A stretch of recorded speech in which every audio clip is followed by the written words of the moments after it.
오늘은 하나님과 화평을 누리는 사람이라는 제목입니다. 하나님과 화평을 누리는 사람. 로마서는요, 복음의 진수라고 불려져요. 복음이 무엇인가? 이게 어려울까요? 쉬울까요? 복음. 이 복음 이러면 좀 어려울 수 있는데, 그러면 로마서 말씀이 쉽습니까? 어렵습니까? 이해가 되나 잘? 요즘에 의열이가 GT를 되게 열심히 해요. 아멘, 아멘, 아멘 이렇게 달아요. 그래서 엄마가 대신 그 의열이 계정으로 엄마가 듣나 보다 이렇게 생각을 했는데, 연락을 해보니까 요즘 열심히 하고 있습니다. V 하고 문자가 왔어요. 그래서 너무 좋더라고요. 너무 감사했습니다. 그리고 그 이후로도 계속 열심히 하더라고요. 근데 로마서 되게 어렵거든요. 왜 어렵냐면 이 1장부터 11장까지는요 교리에 대한 설명이기 때문에 어렵고, 그것을 준비할 땐 제가 은혜가 되게 많이 임하는데, 그것을 또 GT로 녹화할 때 보면은 되게 또 어려워요. 제가 표현해내려니까. 그래서 정말 어렵게 지금 촬영을 하고 있는데, 그것을 되게 열심히 들어주니까 제가 너무 뿌듯합니다. 근데 이해가 잘 되어져, 조금 되어져, 잘 어려워? 느낌은 알 것 같아. 그 느낌이 중요합니다. 느낌이 중요해. 난 그렇게 생각해. 느낌이 중요해요. 이 느낌이 영적인 느낌을 말하는 거예요. 영적인 느낌. 복음은요, 설명해서 이해되고 믿어지는 거면 공부 잘하고 머리 좋은 애들이 다 예수 잘 믿어야죠. 근데 그렇지 않습니다. 이 느낌이라는 게 성령께서 주신 나의 영의 감각인 거예요. 이 감각이 딱 깨어나는 순간에 하나님의 말씀이 이해가 되는 것입니다. 그렇게 영의 감각이 딱 깨어나는 그 순간이 어떤 순간이냐면, 예수님을 나의 주로 딱 영접되어지는 순간. 성령님이 내 안에서 내 귀를 뻥 열어주셔서 하나님의 말씀이 훅 들어와지는 순간. 성령님으로 말미암아 그 말씀이 훅 들어온다고 한다는 이 표현 자체가 뭐냐면, 오순절 마가다락방에 바람과 같은, 급하고 강한 바람 같은 소리가 훅 불었다고 하잖아요. 그렇게 우리 귀가 뻥 열려갖고 하나님의 말씀이 훅 들어오는 순간이 있단 말입니다. 여러분 경험할 수 있기를 축복합니다. 자, 표현을요 이렇게 느낌으로 표현을 했는데, 그렇다고 뭐가 막 느껴지지 않을 수도 있어요. 그런데 어느 순간에 말씀이 딱 이해가 되는 순간, 그러면서 내 마음이 갑자기 뜨거워지거나 이거구나, 아니면 눈이 번쩍 띄어지는 순간 있기를 축복합니다. 바로 그 순간. 그래서 느낌이 중요해요. 영적인 느낌이고, 이것을 스피릿이라고 그러는 겁니다. 영이 중요합니다. 영이 중요해요. 여러분의 가족은 어떤 가족입니까? 라고 하면 표현하실 수 있으세요? 형식적인 표현은 가능하지만 어쩜 대부분의 가정들은요, 우리 가정은 이런 가정이에요 라고 표현이 잘 안 되는 부분이 있을 겁니다. 그런데 영이 마찬가지예요. 성령이 마찬가지예요. 우리 교회는 어떤 교회예요? 라고 하면 우리 교회는 어떤 교회예요? 이게 잘 어렵단 말이에요. 그런데 외부에서 볼 때 우리 교회는 이런 교회야 라고 말을 해준단 말이죠. GPT에 물어보세요. 대전 은혜의 항해 교회는 어떤 교회야? 이렇게 물어보면은 뭐라고 지가 그냥 해줘요. 맞든 틀리든. 다른 사람들도, 외부에서 다른 목사님들이, 우리 지방의 목사님들도 그렇고 이그나임 목사님들도 그렇고, 우리 은혜항해 교회는 이런 교회야 라고 하는 우리 교회의 색깔을 얘기를 해주더라고요.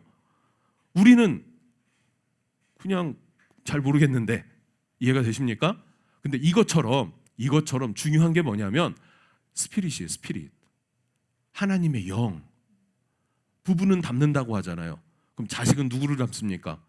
부모를 닮잖아요. 그래서 그 가족은요, 그 가족의 스피릿이 있어요. 이해가 되십니까? 우리 교회는 우리 교회의 그 스피릿이 필요합니다. 그것은 무엇이냐면, 이곳에서 선포되어지는 이 말씀의 결이라는 게 있지 않습니까? 흘러가는 그 결이 함께 이해가 되고 공감이 되고, 함께 더불어서 그 말씀 안에서, 은혜 안에서 믿음으로 살아내는 것. 그렇게 믿음으로 살아내는 공동체, 믿음의 공동체, 그것을 교회라고 하는 거예요. 그 부르심이 우리 안에서 한 스피릿으로 묶여질 수 있기를 주님의 이름으로 축복합니다. 자, 복음의 진수라고 하는 이 로마서, 이것을 뭐라고 지금 바울이 계속해서 설명하냐면, 모든 사람은 하나님 앞에 죄인이다라는 선언이에요. 죄인이다. 이방인 죄인이다. 그러면은 유대인들은 옳소 하고 그냥 격하게 동의합니다. 근데 이어서 바울이 이야기를 해요. 야, 유대인, 너희들도 죄인이야 라고 이야기를 합니다. 그러면은 유대인들이 반발이 일어날 수 있는데 그것에 대해서 설명을 해주고 있어요. 이방인이 왜 죄인인지, 유대인이 왜 죄인인지. 유대인이 왜 죄인입니까? 율법을 주셨는데 율법을 지키라고 주신 게 아니라 지키려고 애쓰죠. 지키라고 주셨죠. 근데 지키라고 주신 이유가 무엇입니까? 지켜봐라. 지킬 수가 없다. 왜? 너는 거룩하지 않기 때문에. 너는 의롭지 못하기 때문에. 그걸 깨달으라는 거예요. 절망과 낙심을 팍 깨달으면 사람이 어떻게 됩니까? 겸손해지는 거예요. 할렐루야. 네. 오늘도 이 PPT를 이렇게 넘기다 보면 뭐 늦게 넘어가고 제대로 안 넘어가고 그거 있었죠, 여러분. 보시면 있었어요. 제가 넘긴 거예요. 잘못 넘긴 거예요. 그러면 내 의가 팍 꺾이는 거예요. 내 의가 팍 꺾이는 거예요. 이해가 되십니까, 여러분? 아, 다른 걸 하다 보니까 이걸 신경 쓰는데 이게 다 안 되는 거예요. 그래서 이거를 하나를 놓쳤어요. 놓쳐버리니까 아, 이거 내가 다 못하는구나 라는 생각이 딱 든단 말이에요. 그렇게 내가 연약하고 틈이라는 것들이 하나씩 보일 때마다 누가 좋아할까요? 전도사님이 좋아하죠. 왜 그렇습니까? 내가 온전하지 못하니까 쉽게 정죄를 못하는 거예요. 야, 왜 이건 이렇게 했어? 라고 말 못하는 거죠. 잘하자 이렇게 되는 거예요. 나도 이러니까 너도 이렇고 우리 잘하자 이렇게 되는 거예요. 은혜입니다. 은혜가 되는 거예요. 그러면 정죄가 아니라 은혜가 되는 거라고요. 율법 주신 이유가 이거예요. 율법을 주셨는데 이거 지키면은 구원을 얻습니다. 지킬 인생이 있습니까? 없습니까? 없어요. 그리고 여러분 지금도 마찬가지예요. 이스라엘에 가면 안식일이 되면 엘리베이터 버튼을 안 눌러요. 안 들어와요. 아예 버튼이. 이거 어떻게 하지? 라고 생각을 할 때 문이 딱 열리더라고요. 얘는 왜 열리지? 하니까 안식일이 되면은 이 엘리베이터가 자동으로 한 층 올라갔다 내려왔다를 그냥 반복해요.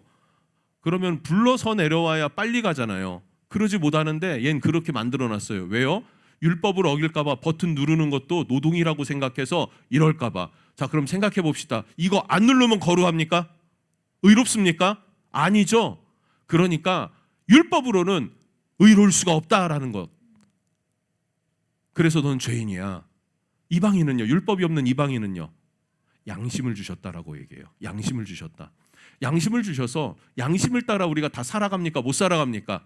다 못 살아요, 사실은. 근데 산다고 생각하는 이유가 있어요. 뭐냐면 그 양심도 없는 것 같은 누구를 보니 난 그나마 양심적인 거야. 근데 정말로 양심적이게 사는 사람들은 어때요?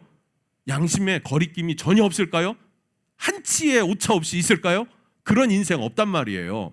그래서 이방인도 유대인도 모두가 죄인이다라는 것을 선언하는 거예요. 모두가 죄인이다.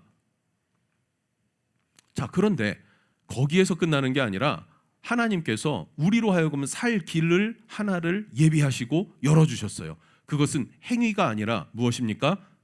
오직 의는 믿음으로 되는 것이다 라는 거예요. 믿음으로 되는 것이다. 믿음으로 의롭다함을 입는 거예요. 믿음으로 의롭게 되는 이 복음을 우리에게 주셨다는 사실입니다. 우리는 무엇으로 의롭습니까? 믿음으로 의로운 거예요. 믿음으로. 믿습니까, 여러분? 예수님을 믿으십니까?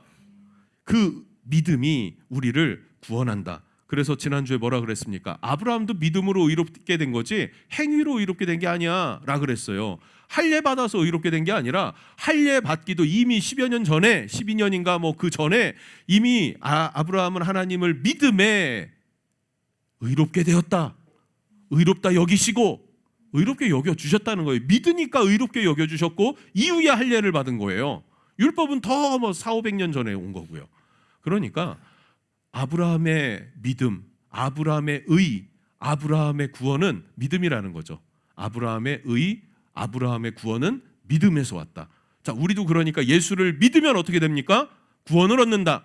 구원을 얻는다. 그런데 믿습니다. 이렇게 된다고 해서 이게 믿는 걸까? 그것은 아니다. 진짜 믿으면, 아브라함의 믿음은 어떤 믿음이 있었습니까? 진짜 믿으니까. 어떤 걸 믿었나요? 아브라함이 하나님의 약속의 말씀을 믿었는데 어떤 약속이냐면 아들을 주겠다는 약속이에요. 이삭을 주겠다는 약속이었어요. 그 이삭, 사라의 혈통으로, 사라를 통해서 난 아들이 상속자가 될 것이다. 그를 통해서 하늘의 별과 같이 많아질 것이다, 자손이. 그렇죠? 그리고 그들을 통해서, 이스라엘을 통해서 모든 이방인들이 복을 얻을 것이다 라고 하셨어요. 아브라함을 통해서 복을 얻게 하신다라고 하셨어요.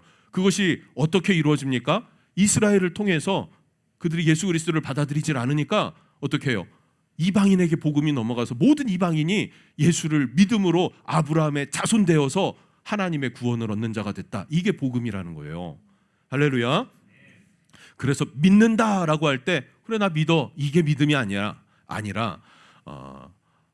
아브라함이 그 약속을 믿고 이삭을 통한 하나님의 약속을 얼만큼 신뢰했냐면 독자 이삭을 번제물로 바쳐라 했을 때 그걸 바칠 수 있는 사람이 되었다는 거예요. 할렐루야. 행함이 있었는데 극단적인 헌신에 대한 행함이 있는 그 믿음.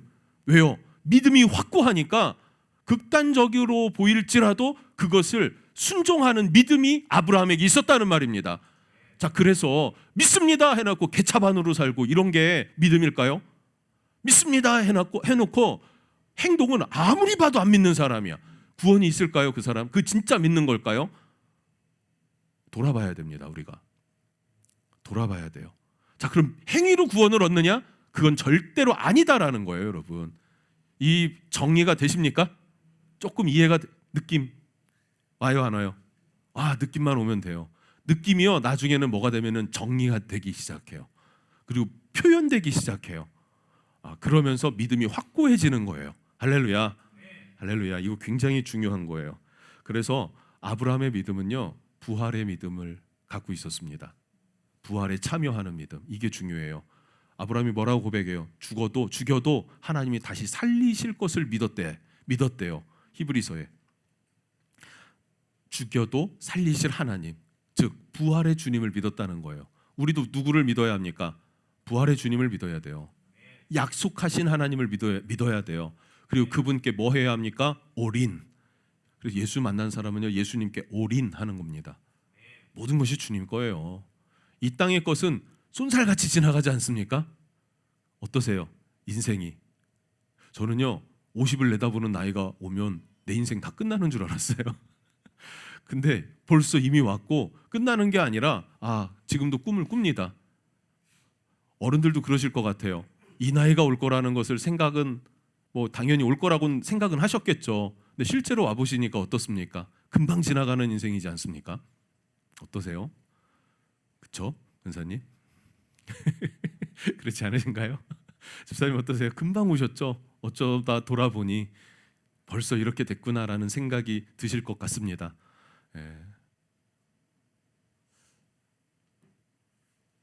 그래서 인생 별거 없어요. 그냥 이렇게 가는 거예요. 이렇게 왔다 이렇게 가는 거예요. 근데 어떻게 잠깐 왔다 들렸다 가는 건데 이 인생을 어떻게 사느냐에 따라서 영원한 하나님 나라에서의 삶이, 영원한 삶이 결정된다는 것을 믿으시기 바랍니다. 부활의 믿음이 있을지어다. 부활의 믿음이 중요합니다. 아브라함에겐 이 믿음이 있었다. 그래서 의롭게 여겨졌다라는 것이고, 다윗은요, 엄청난 죄인이죠. 그죠? 뭐라 그랬죠? 그 여자 취한 거 뭐라고 합니까? 이거 간통, 유부녀 꼬신 남자예요. 그 남자가 다윗이에요. 그리고 그 감추려고 그 남편을 죽여버린 게 그게 다윗이에요. 그 상태에서 다윗 여기 있어봐요. 여러분 친구 맺겠습니까? 끊어버리지. 쳐다도 안 보지. 안 그래요, 여러분? 그런 사람이 우리 교회에 있다면 어떡하시겠어요? 아찔한 거 아니에요?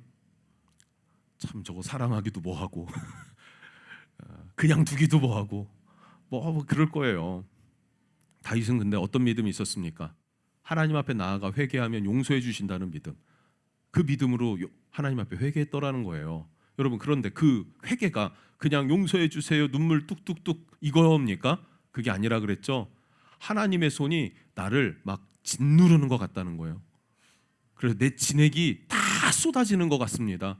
내가 뼈가 쇠해지는 것 같습니다. 그래서 침상을 적시면서 눈물로 내 침상이 둥둥둥 뜨는 것 같습니다 라고 하면서 통곡하고 금식하고 그렇게 애통해하면서 방에서 나오지 않고 식음을 전폐하며 회개했던 거예요. 그 고통 가운데, 죄악의 고통 가운데 회개했어요. 그리고 그 이후에 성적인 죄를 짓습니까? 살인의 죄를 짓습니까? 결코 안 짓더라는 사실이에요. 동료 아비삭을 줬는데 취하지 않아요. 왜요? 그게 무서운 거예요. 하나님 앞에 죄 지은 자의 그 심정이 무서운 거예요. 이게 믿음이라는 거예요, 여러분. 그냥 값싼 회개를 말하는 게 아니고 값싼 믿음을 말하는 게 아니라, 이 믿음이 다윗에게 있었다. 이 말은 무슨 말입니까? 하나님께서 우리 죄를 사하시는, 죄를 사하시고 은혜 베푸시는 하나님을 믿는 믿음에 참여하는 자가 되었다, 다윗이. 자, 그럼 우리에게도 이 두 가지 믿음이 있어야 됩니다. 뭡니까? 첫 번째, 아브라함의 믿음, 부활의 믿음.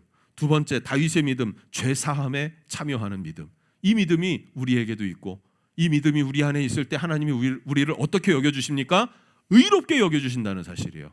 의롭게 여겨주신다. 의롭습니까? 안 의롭습니까? 안 의로워요, 우리는. 그런데 하나님이 우리를 어떻게 여겨줘요? 의롭다고 여겨줘요. 의로움의 자격증을 얻은 거예요, 우리는. 자격증 보여주고 우리는 들어갈 수 있게 됐다, 하나님 나라에.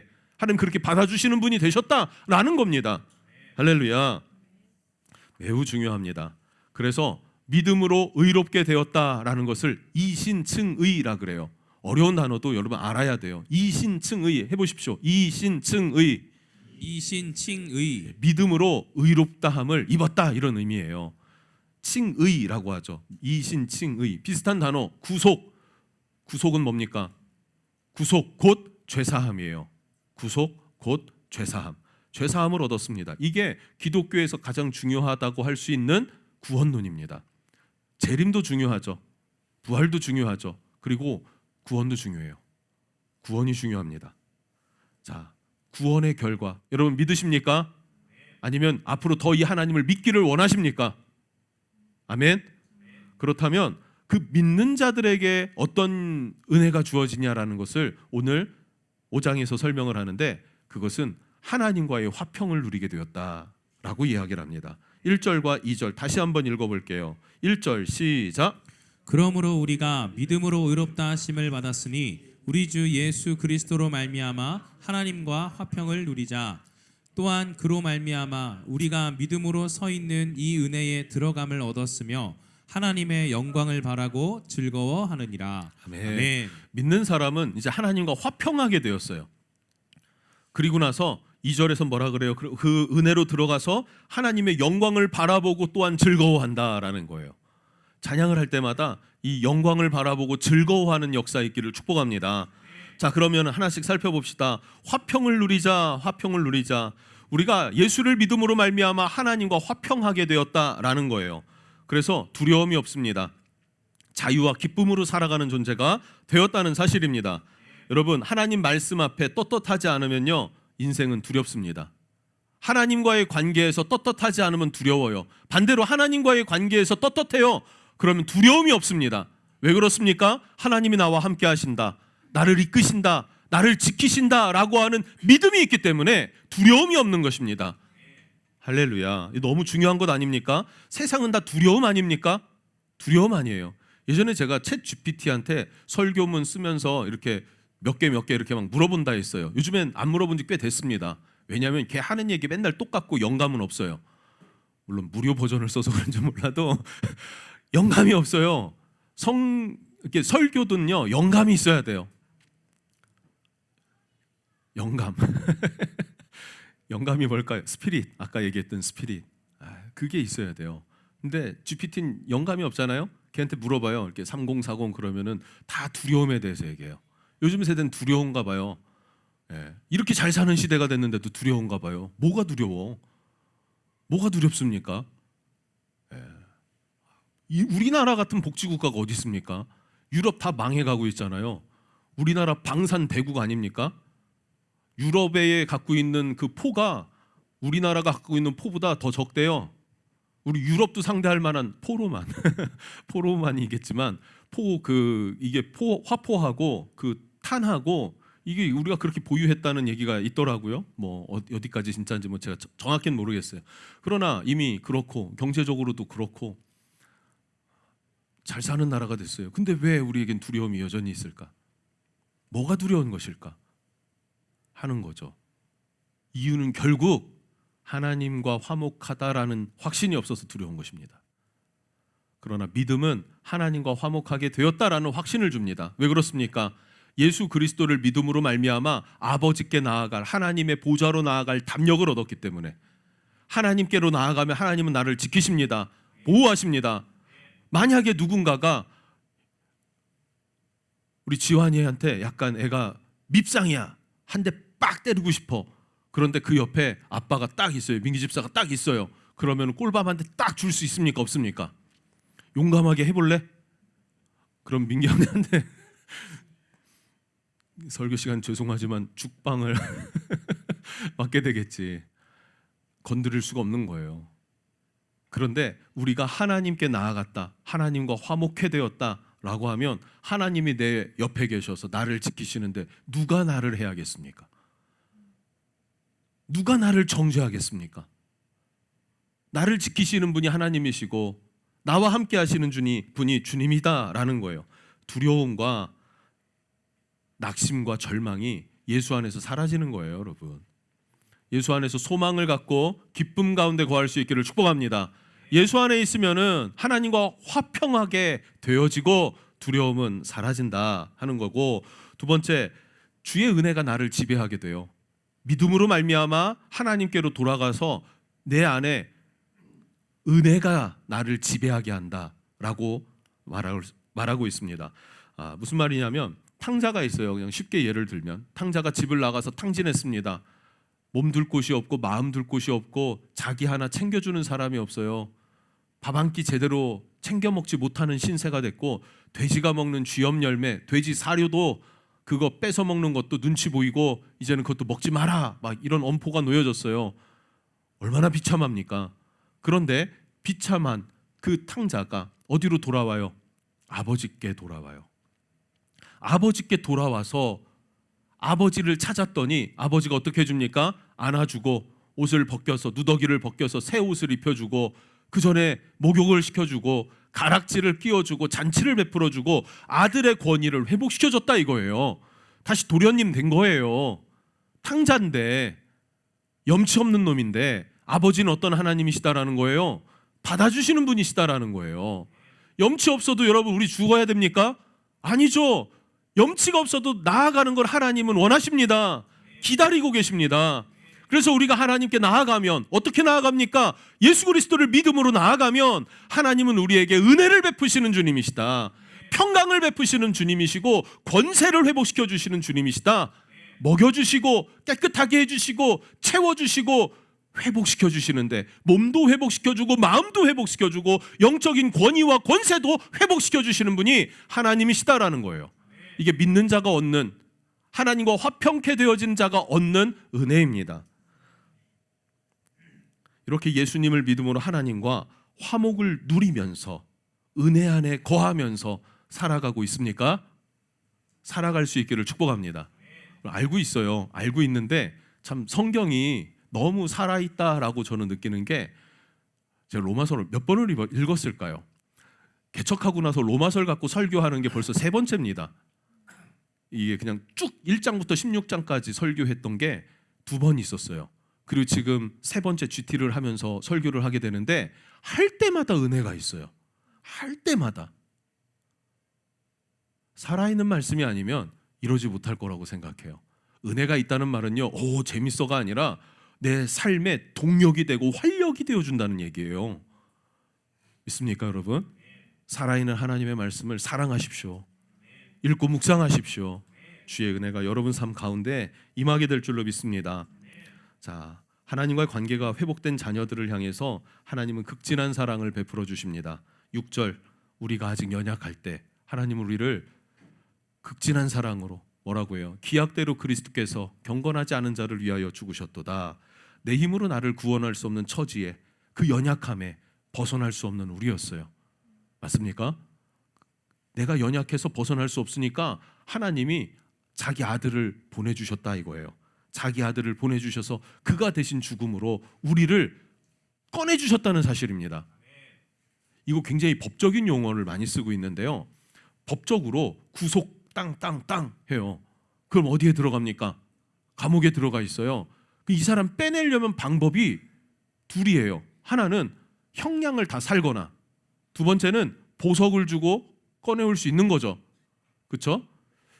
하나님은요, 그 죄값을 자기 아들 예수 그리스도에게 대신 전가시켜서 예수로 치르게 하고 우리를 빼내셨다는 사실이에요.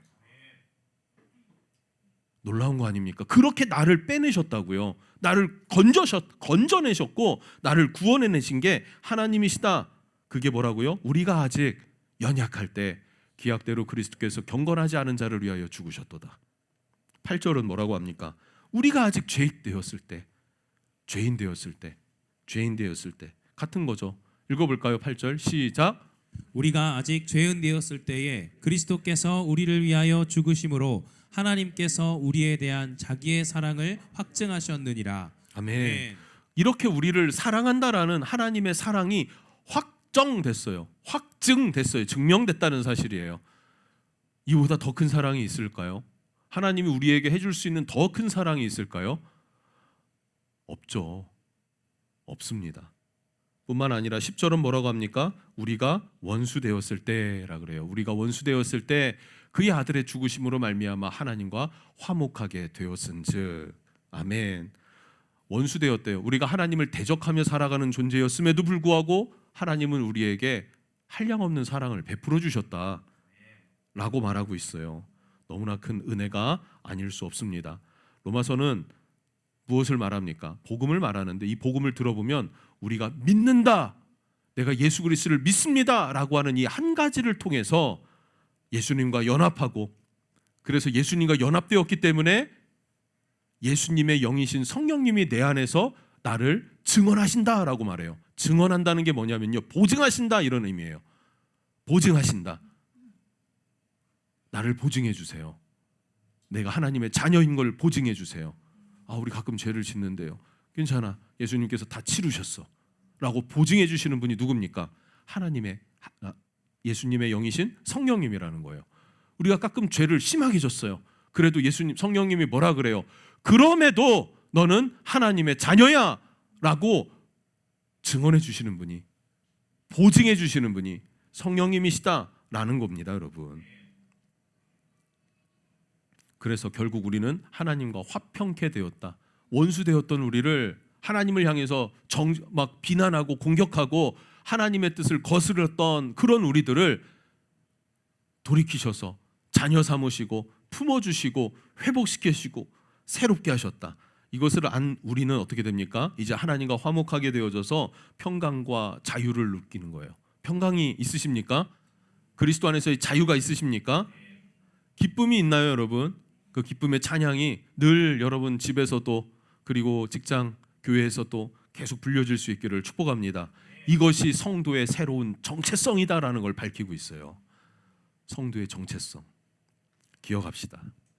자, 그리고 이어서 12절부터를 보면요, 사도 바울은 이렇게 복음에 대해서 설명하면서 이 복음을 신학적으로 이해시켜 줍니다. 다시 한번 하나님과 화목하게 된 것을 신학적으로 설명을 하는데 12절 한번 읽어볼게요. 시작. 그러므로 한 사람으로 말미암아 죄가 세상에 들어오고 죄로 말미암아 사망이 들어왔나니 이와 같이 모든 사람이 죄를 지었으므로 사망이 모든 사람에게 이르렀느니라. 아멘. 자, 이건 첫째 아담을 말하는데 왜 우리가 그럼 죄인으로 시작되었냐라고 했을 때 그것은 첫째 아담이 아담이죠. 첫째 아담이 죄를 졌기 때문에 그 한 사람으로 말미암아 모든 사람에게 죄가 들어왔다라는 원리를 설명해 주고 있어요. 한 사람, 대표성의 원리. 그러니까 사람이 죄를 지었다 이거예요. 사람. 아담아라고 하면 아담은 그냥 사람이요. 맨. 그냥 한 사람을 얘기를 하는 거예요. 사람. 그래서 사람은 죄를 졌다. 그 대표성으로 아담을 얘기를 합니다. 그 한 사람이 범죄함으로 모든 사람이 죄를 짓게 되었다라고 라는 것을 이야기를 해요. 자, 그런데 반면에 그래서 첫째 아담이 범죄함으로 세상에 죄가 들어왔고 그 죄로 말미암아 우리는 어디에 사망이 우리에게 왕노릇한다라고 말하고 있어요. 사망이 우리의 왕이 됐다는 거예요. 조선시대를 생각해 볼까요? 왕이 통치하면 그 통치하는 그 말 한마디 한마디가 그냥 법이죠. 그렇지 않습니까? 조선시대에 살았던 백성들은 억울한 일을 당해도 뭐 어떻게 할 방법이 없었어요. 도리가 없었어요. 이순신 장군 억울한 일 많이 당했다며요. 유배도 그래서 막 당하고 막 이랬잖아요. 근데 그거를 어떻게 해낼 재간이 있나요, 없나요? 없다요. 요즘에 제가 발음이 계속 새가지고 어려운 책을 또박또박 읽어보는 연습을 하려고 합니다. 이렇게 발음이 새는지. 예. 없다요. 예. 뭐가 없다요예요? 이게 까먹었네. 벗어날 재간이 없다는 얘기예요. 그렇게 우리가 죄인이 되니까 사망이 우리 왕이 되니까 사망의 권세, 권위 아래에서 우리가 벗어날 재간이 없는 존재였다. 왜요? 첫째 아담이 죄를 들여왔기 때문에. 그런데 15절에는 둘째 아담이 왔다라고 이야기를 합니다. 자, 읽어봅시다. 시작. 그러나 이 은사는 그 범죄와 같지 아니하니 곧 한 사람의 범죄를 인하여 많은 사람이 죽었은즉 더욱 하나님의 은혜와 또한 한 사람 예수 그리스도의 은혜로 말미암은 선물은 많은 사람에게 넘쳤느니라. 아멘. 자, 한 사람 아담으로 인해서 죄가 세상에 들어왔습니다. 그런데 또 한 사람, 두 번째 아담이라고 불려요. 이건 그냥 별칭이라고 봐도 되는데 누구십니까? 예수 그리스도가 한 사람이 죽음으로 말미암아 이 세상에 뭐라고요? 선물로, 그러니까 영생의 선물이 주어지게 됐다. 구원의 길이 열렸다라고 이야기를 합니다. 자, 그럼 예수님이 어떻게 우리의 대표가 될 수 있겠는가라고 했을 때 예수님이 이 땅에 오셔서 자기 자신을 소개할 때 인자가 온 것은 인자라 그랬어요. 사람의 아들이라는 말이죠. 내가 사람의 아들로 온 이유가 무엇이냐라는 것을 설명해요. 왜 사람의 아들로 오셨습니까? 예수님이 모든 사람이 죄인인데 죄가 없는 한 사람이 없는 거예요. 그래서 예수님이 죄 없는 한 사람으로 오신 하나님의 아들이십니다. 하나님의 아들이신데 죄가 없기 때문에 사람의 몸으로 오셔서 사람의 대표성을 떼어요. 인간 모든 인류의 대표성을 띠게 되었다. 그래서 아담 한 사람이 범죄했지만 예수 한 사람이 그리스도 아버지 하나님께 순종함으로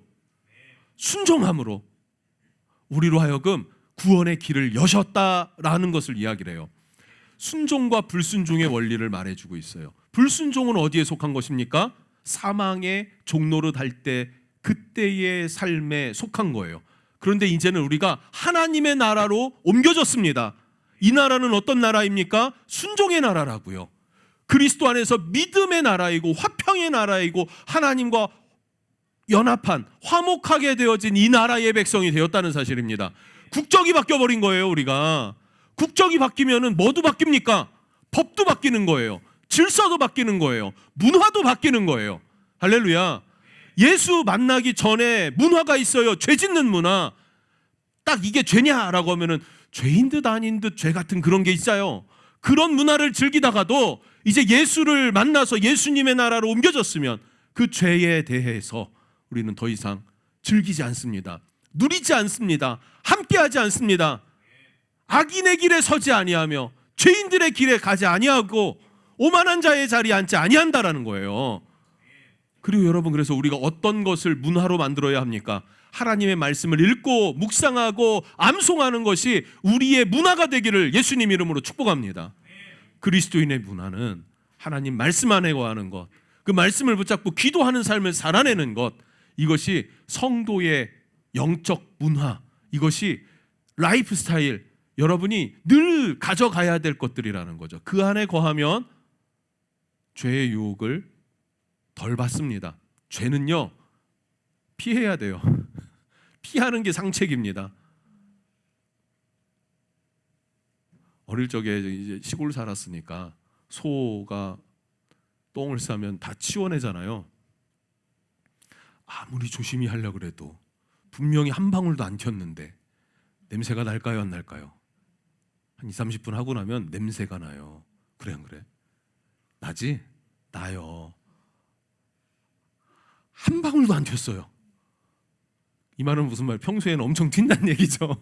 엄청 튀는데 조심조심해서 안 튀게 했는데 밥 먹으려고 괜찮아 하고 앉았는데 냄새 난다고 해요, 안 해요?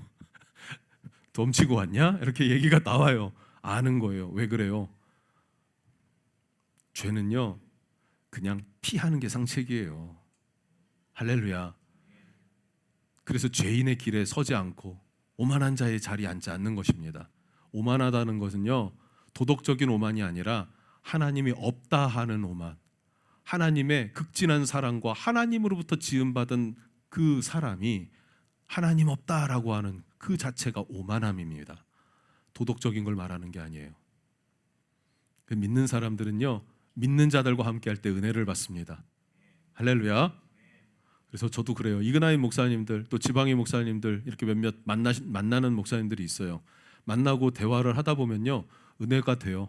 그냥 도전도 돼요. 어떤 얘기를 나누다 보면은 내가 생각하지 못했던 그런 것들도 저렇게 생각하는구나. 내가 생각하지 못했던 사역들도 저렇게 하시는구나. 보면서 도전이 되고 은혜가 되고 그렇더라고요. 그래서 여러분 믿음의 시너지가 나려면 오이코스가 활발해져야 됩니다. 올 한 해도 이 셀 모임을 열심히 적극적으로 가져갈 수 있고 성도 간의 교제와 교류가 더 끈끈하게 촘촘하게 이루어질 수 있었으면 좋겠습니다. 자, 정리해 보겠습니다. 예배팀 나오시죠. 생명이 왕노릇했던 우리들인데 예수 그리스도의 은혜로 말미암아 하나님의 나라로 옮겨질 길이 열렸어요. 이 길을 걸어간다라는 것은 예수님을 믿음으로 말미암아 마음으로 믿어 의에 이르고 입으로 시인하여 구원에 이르는 것입니다. 마음으로 믿어서 고백하고 시인하며 나아가는 거예요. 마음으로 믿으려면 하나님의 말씀이 필요하고요. 입으로 시인한다라는 것은 기도와 찬송이 필요한 것이죠. 말씀 앞에서 기도와 찬송의 삶을 살아갈 수 있기를 축복하고요. GT를 계속해서 들어봐요. 오가면서 들어봐요. 최대한 짧고 명료하고 분명하게 성경이 뭘 말하는지를 말하려고 굉장히 애를 썼습니다. 그리고 반복되는 표현들이 있을 거예요. 지겹다 생각하지 마시고요. 집중하시면 좋겠습니다. 왜냐하면 중요하니까 반복되는 거예요. 여러분 밥을 맨날 먹는 이유가 뭡니까? 우리가 살아가는데 밥이 중요하니까요. 우리가 식충이라 밥 많이 먹는 게 아니라 우리에게는 늘 그 하루 세 끼가 필요하기 때문에 먹는 거지 않습니까? 하나님 말씀 동일하다는 것을 기억하기를 축복합니다.